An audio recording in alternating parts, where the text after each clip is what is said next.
Jesus mipasan sa cross, nagasimba o nagaday kami kanimo o Kristo.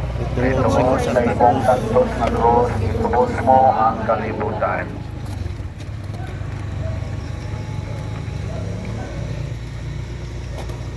Pagbasa. Tungod nini gitugyan si Pilato si Jesus ngadto kanila aron ilantang sa cross. Busa ilang gidala si Jesus. Sigula siya nga nagpasan sa cross ug miabot sa dapit nga ginganlag dapit sa kalabira. Sa Hebreo ginganlan inig Golgotha. Pamalandong. Sa tumang pagpailov, gidawat ni Jesus ang cross sa atong mga kasalanan.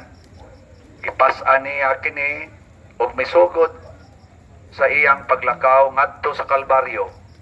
Sundon ta siya aron makakat-on kita unsaon pagpas-an sa atong tagsa-tagsa ka cross adlaw-adlaw. Sundon ta ang iyang mga lakang kay nagbuhat siya pinasubay sa kinabuhi nga matarong ug naghatag sa iyang kaugalingon diha sa pag-alagad kanato. Sundon ta ang iyang gitudlo kanato diha sa ebanghelyo. Kinahanglan nga mamalandong kita niining mga pulonga.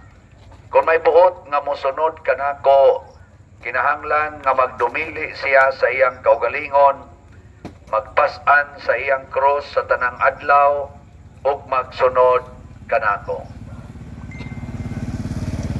Pag-akto, O Diyos among amahan, diha sa imong anak nga sa Jesus, gihatag mo kanamo ang matuod nga palasanon o matuod nga dalan nga among sundon. Gihatag kanamo ang kadasig sa pagbuhat, sibo sa iyang mga paninginan. Tabangi nga sama kaniya, makapuyo kami alang sa uban, sa walay pagpaabot o ganti. Itugot nga maangkon namo ang iyang kinabuhi, hangtod nga dayon kami niya, nganha kanimo among Dios, hangtod sa kahangturan. Amen. Himaya sa Amahan, ug sa Anak, ug sa Espiritu Santo. Maingon sa sinugdan karon ug sa gihapon hangtod sa kahangturan. Amen.